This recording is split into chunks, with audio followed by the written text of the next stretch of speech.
Isn't that crazy? Could you see that? There was a small airplane caught up in those power lines over in Virginia, over like a strip mall even, it seems, just dangling there with a pilot and a passenger inside, probably wondering, when's this whole thing gonna end? It's probably one of the most devastatingly scary things you could be involved with. Let's look at another angle of how that all went down, because multiple people did catch this. Let's watch more. That small plane crashed into power lines, power tower, I should say, and high tension lines. It happened a little more than an hour ago. As a result, there are widespread power outages. Now, we're told there are 3 people on board, and officials have made contact, and all 3 appear to be okay at this time. The plane is stuck in that power tower about 100 feet in the air. Now, everything is still energized, according to the PIO. These are main transmission lines, I should say. There are widespread power outages in the area, roughly 90,000 customers without power. Those numbers changed since that night. This was late into Sunday night. I believe it took them 7 hours to get folks out. There's more details of how this whole thing went down, what happened, and also the rescue. A single engine Mooney M20J crashed into wires near Montgomery County Airpark in Gaithersburg, Maryland, around 5:40 p.m. local time on Sunday, according to the FAA. The plane appeared to be intact as it was caught in a web of power lines about 100 feet into the air. Montgomery County Fire and Rescue Service spokesperson Pete Peringer and the FAA said there were 2 people aboard that plane.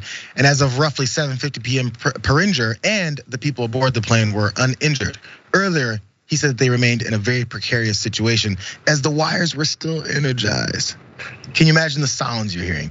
The cause of the crash was not immediately known. It was misty and rainy in the Washington area Sunday, and it was unclear whether the weather played a part in that. Now, again, from that update from the Fox News thing, he said 90,000 folks. The crash actually knocked out power to 120,000 customers in the area. And the number of utility customers doesn't really reflect the actual number of people served, because a large apartment house with scores of residents may be listed as a single customer. So the numbers are actually much higher. Dave,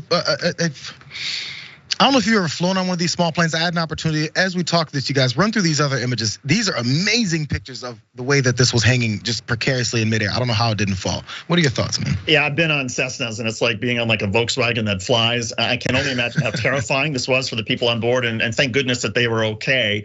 I can only imagine though, the next call to the Mooney Air Service saying, hey, I'd like a one-way ticket from Washington National to a Gaithersburg power line, please. How much is that? I mean, the jokes are just gonna keep going. And oh, by the way, when you talk about 120,000 people who don't have power in Maryland, that's what we call Friday in the part of Connecticut where I live. I mean, it happens so often. There they have planes that knock out power lines. Here, when a bird lands on a power line, that's where we lose power. So for everybody who was mad, oh my God, I can't believe it took them so long to put the power back on because the plane crashed into it. You should be thrilled. You should be like, oh my God, we lost power because a plane crashed into the power line. What a great story. Insane, right? Something else, graphic 12 first, you guys, because this is one of the folks that was rescued, just to show the devastation of the injuries that did happen.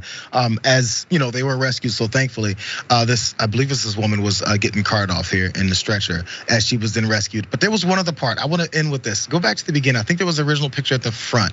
If nothing else, at least the video. Run that next to me, you guys, because there was something about the power lines took out power for 120 people. Run the video. But that strip mall is lit.